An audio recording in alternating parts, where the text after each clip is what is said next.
بسم اللہ الرحمن الرحیم الحمد للہ رب العالمین والصلاة والسلام علی سید الانبیاء والمرسلین اما بعد فاعوذ باللہ من الشیطان الرجیم بسم اللہ الرحمن الرحیم قال اللہ تبارک و تعالی وَإِذْ أَخَذَ رَبُّكَ مِنْ بَنِي آدَمَ مِنْ ظُهُورِهِمْ ذُرِّيَّتَهُمْ وَأَشْهَدَهُمْ عَلَىٰ أَنفُسِهِمْ أَلَسْتُ بِرَبِّكُمْ قَالُوا بَلَىٰ شَهِدْنَا أَن تَقُولُوا يَوْمَ الْقِيَامَةِ إِنَّا كُنَّا عَنْ هَٰذَا غَافِلِينَ صدق اللہ العظیم۔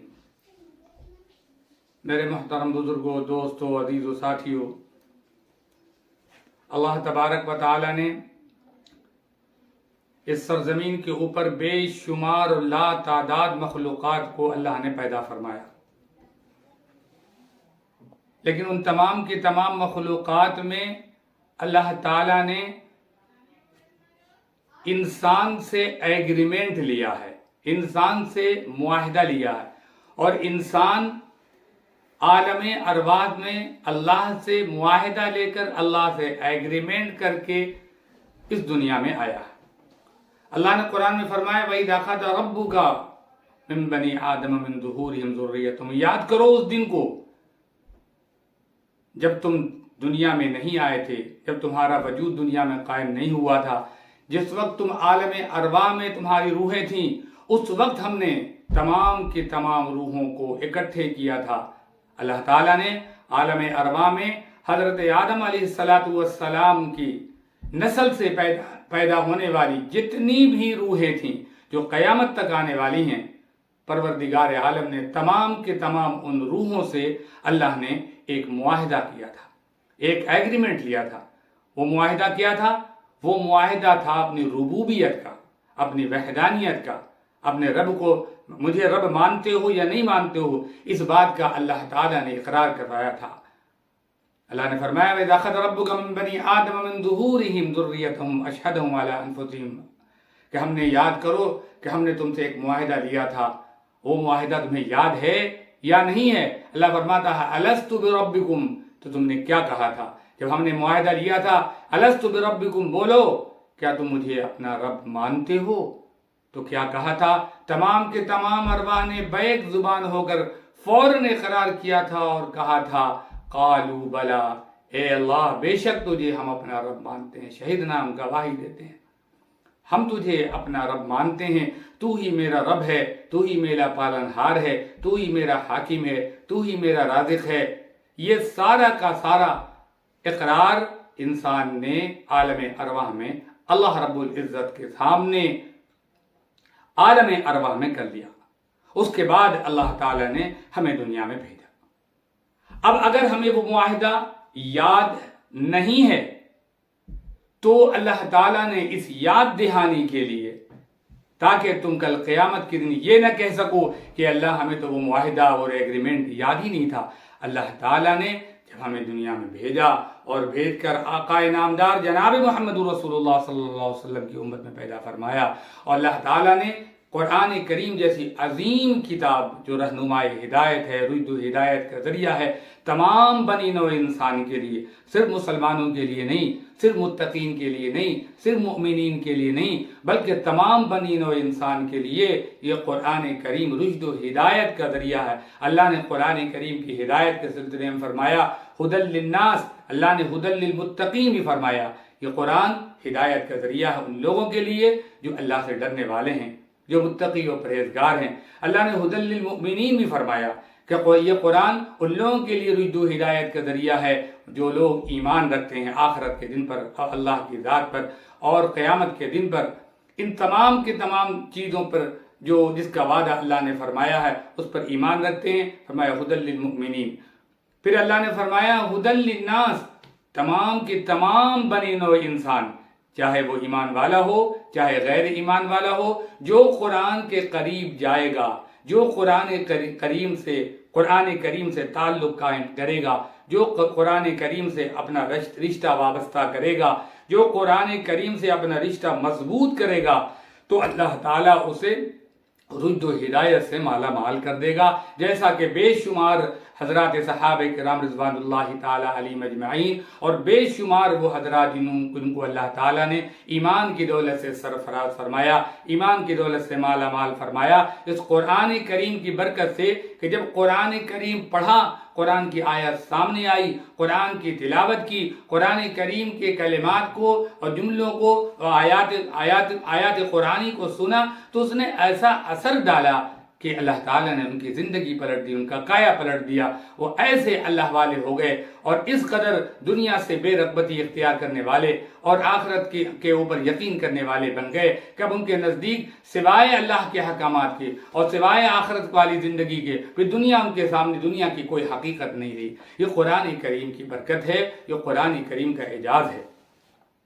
کہ جب قرآن سے رشتہ مضبوط کیا جائے گا، جب قرآن کے قریب جائے گا، جب قرآن سے تعلق قائم کرے گا تو قرآن زندگی بنا دے گی اور کایا پلٹ جائے گا، بشرطے کہ قرآن سے رشتہ مضبوط ہو جائے، قرآن کے معنی، اس کے مطالب، اس کے مفہوم، اس کے ترجمے، اس کو سمجھنے کی کوشش کی جائے تاکہ پتہ چلے کہ یہ اللہ کا جو پیغام ہے، اللہ ہم سے کیا کہہ رہا ہے اور قرآن کریم ہم سے کیا مطالبہ کرتا ہے، اور پھر قرآن کریم کو جو اللہ نے نازل فرمایا ہے اور ہمیں عطا فرمایا ہے، یہ قرآن کریم جو ہے اس کیا تقاضا ہے اس کا، ان تقاضوں کو ہم کیسے پورا کریں گے؟ اس لیے کہ اللہ تعالیٰ نے جب قرآن کریم کو انسان کو دینے سے پہلے تو اللہ تعالیٰ نے آسمان سے پوچھا تھا کہ یہ قرآن کریم، قرآن جیسی عظیم کتاب تم کو دے رہے، نارد امانت علی السماوات، اللہ نے قرآن پہلے آسمان سے پوچھا کہ لو اس کو قبول کرو گے، لو، پھر کہا والارض، پھر زمین کو دیا، والجبال، پھر پہاڑ کو دیا، لیکن ان تینوں نے فابین ان یحملنھا، انکار کر دیا۔ تو کیا نافرمانی کر لیا انکار کر کے آسمان نے، پہاڑ نے، زمین نے؟ انکار کا مطلب یہ ہے کہ اللہ سے معذرت کیا کہ اللہ اس کے تقاضے کو ہم پورا نہیں کر سکیں گے۔ اور اللہ نے فرمایا کہ اگر یہ قرآن پہاڑ پر ہم نازل کر دیتے، پہاڑ نے قبول تو نہیں کیا، لیکن اللہ فرماتا ہے لو انزلنا ھذا القرآن علی جبل، اگر ہم اس قرآن کو پہاڑ پر نازل کر دیتے تو اللہ فرماتا ہے لرأیتہ خاشعا متصدعا من خشیۃ اللہ، ہم دیکھتے کہ یہ میرے اللہ کے خوف سے ریزہ ہو جاتا، جیسا کہ اللہ تعالیٰ نے قرآن کریم کے اندر مثال دیا کہ یہ ریزہ کس طرح سے کیسے ہو جاتا، قرآن کریم کے تقاضوں کو پورا کرنے کے خوف سے، ڈر سے، خشیت الہی کی وجہ کر یہ قرآن پہاڑ جو ہے وہ پارا اور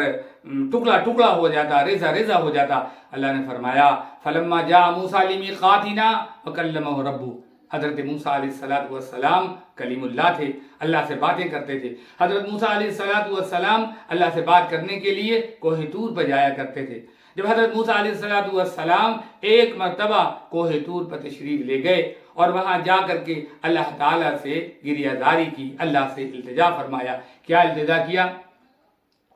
قال ربی ارنی انظر الیک، اے اللہ تجھ سے ہم کلام ہوتے رہے، تجھ سے باتیں کرتے رہے، تیری باتیں سنتے رہے، تو میری بات سنتا رہا، یا رب العالمین اب میری ایک آرزو ہے، میری تمنا ہے، میری خواہش ہے، پروردگار تو مجھے اپنی تجلی دکھا دے۔ قال ربی انظر الیک فلما جاء موسیٰ لمیقاتنا وکلمہ ربہ قال ربی ارنی انظر الیک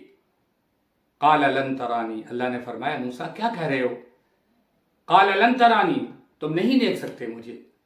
ممکن نہیں ہے، نہیں برداشت کر سکو گے۔ لیکن حضرت موسیٰ علیہ السلام نے اصرار کیا، کہا، التجا کیا، مزید التجا کیا، اللہ مجھے دکھا دے، میری آرزو ہے۔ قال ربی انظرنی الیک فلما تجلی ربہ للجبل، اللہ نے فرمایا تم مجھے تو نہیں دیکھ سکتے، براہ راست میری تجلی یہاں پر نہیں آ سکتی، اور آ گئی تو تم برداشت نہیں کر سکو گے۔ ایک کام کرو، سامنے وہ پہاڑ ہے، اس پہاڑ کو تم دیکھتے رہو، اس پہاڑ پہ دیکھو میری تجلی آ رہی ہے۔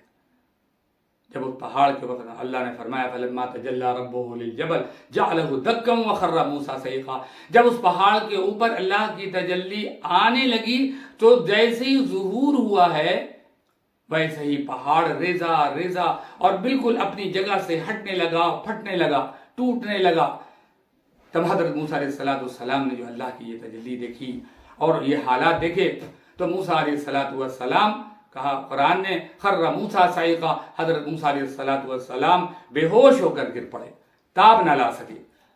تو آپ اندازہ لگائیں کہ قرآن کریم جب اللہ تعالیٰ پہاڑ کے اوپر نازل کر دیتا تو قرآن کیسا ریزہ ریزہ پاش پاش ہو جاتا۔ اللہ نے قرآن کریم کی اس آیت مبارکہ کے اندر مثال دی۔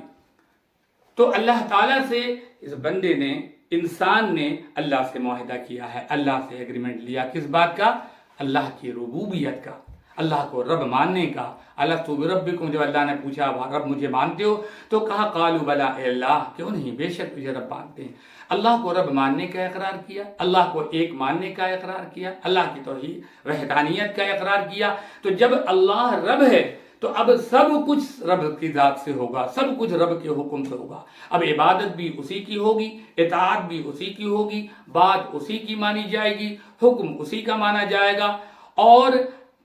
چاہے خوشی ہو، چاہے غم ہو، چاہے پریشانی ہو، چاہے عافیت ہو، چاہے بیماری ہو، چاہے شفا ہو، چاہے خوشی ہو، چاہے غم ہو، ہر حال میں ہمارا رشتہ صرف اور صرف اللہ سے وابستہ ہوگا۔ اور اسی کا نام ہے ایمان۔ ایمان اسی کو کہتے ہیں۔ اسلام کے 5 ارکان ہیں: توحید، نماز، روزہ، حج اور زکوٰۃ۔ یہ 4 چیزیں جو ہیں، ان میں سے نماز کو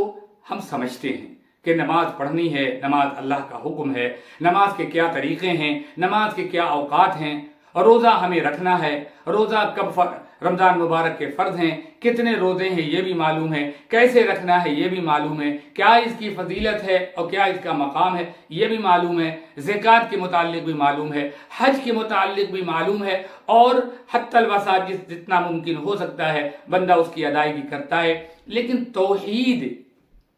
کا جو معاملہ ہے، یہ توحید اسلام کا، دین کا بنیادی اور مرکزی رکن ہے۔ سب سے پہلا اور اہم رکن ہے توحید۔ توحید کا مطلب ہے اللہ کو ایک ماننا، ایک جاننا، اور اللہ کو وحدہ لا شریک ماننا، زبان سے اقرار بھی کرنا، دل سے یقین بھی رکھنا، اور زندگی کے ہر قدم پہ اور زندگی کے ہر شعبے میں اس بات کا مظاہرہ کرنا کہ ہم نے اللہ کو ایک مانا ہے، اللہ کو ایک جانا ہے۔ پریشانی آئی اللہ کے حکم سے، پریشانی چلی گئی اللہ کے حکم سے، یہ زندگی اللہ کے حکم سے، موت آئے گی اللہ کے حکم سے، عافیت ہے اللہ کے حکم سے، مصیبت آئے گی اللہ کے حکم سے، خوشی اللہ کے حکم سے، غم اللہ کے حکم سے۔ تمام کی تمام چیزیں زندگی کے اندر جو ملنے والی جو نعمت ہے، وہ ساری کی ساری وہ چیزیں اللہ کے حکم سے، اس میں کسی کا کوئی عمل دخل نہیں ہے۔ اس بات کا یقین ہونا کہ ہر خیر اور شر کا فیصلہ صرف اللہ کے ہاتھ میں ہے، بنتا بھی اللہ کے حکم سے ہے اور بگڑتا بھی اللہ کے حکم سے ہے۔ جب پریشانی آ جائے تو اس بات کا یقین رکھیں، صبر کا مظاہرہ کریں، اور اس بات کا یقین رکھیں کہ اللہ کی مرضی اسی یہی تھی، اللہ کے حکم سے ہو گیا، اس میں کسی کا کوئی عمل دخل نہیں ہے۔ اسی طرح اللہ تعالیٰ کسی کو مال عطا فرما دے، کسی کو خوب روزی عطا فرما دے، کسی کو خوب سکھ چین عطا فرما دے، کسی کو تخت و تاج عطا فرما دے، یہ سب کچھ اللہ کے حکم سے۔ کیونکہ اللہ رب العزت جب کسی کو دینا چاہے تو دنیا کی کوئی طاقت نہیں ہے کہ اس کی اللہ کی جانب سے ملنے والی جو دولت و نعمت ہے اس کے اندر کوئی کمی کر دے یا روک دے۔ اور جب اللہ نہ دینا چاہے تو پوری دنیا کائنات مل کر کے پوری طاقت ایڑی چوٹی لگا دے تو اسے ذرہ برابر نہیں اسے دے سکتی، نہ سہولت فراہم کر سکتی ہے۔ قل اللہم مالک الملک تؤتی الملک من تشاء، اللہ جسے چاہتا ہے بادشاہت عطا کرتا ہے، ملکیت عطا فرماتا ہے، دنیا عطا فرماتا ہے، مالداری عطا فرماتا ہے، دولت و نعمت و ثروت عطا فرماتا ہے۔ تؤتی الملک من تشاء، جسے جو چاہتا ہے عطا کرتا ہے۔ وتنزع الملک ممن تشاء، اللہ تعالیٰ وتعز من تشاء وتذل من تشاء، اللہ جسے چاہے عزت دے، اللہ جسے چاہے ذلیل کر دے۔ پوری دنیا مل کر چاہے کہ ہم فلاں شخص کو ذلیل کر دیں، وہ ذلیل نہیں کر سکتا، کیونکہ اللہ کا ہی فیصلہ نہیں ہے۔ اور پوری دنیا مل کر چاہے کہ ہم اسے عزت بخش دیں تو پوری دنیا مل کر بھی اسے عزت دینا چاہے تو اسے عزت نہیں مل سکتی۔ یہ سب کس کے ہاتھ میں ہے؟ اللہ نے فرمایا بیدک الخیر، یہ سب اللہ کے ہاتھ میں ہے۔ انک علی کل شیء قدیر، کیوں؟ اس لیے کہ ہر چیز پر قادر اللہ ہے، اور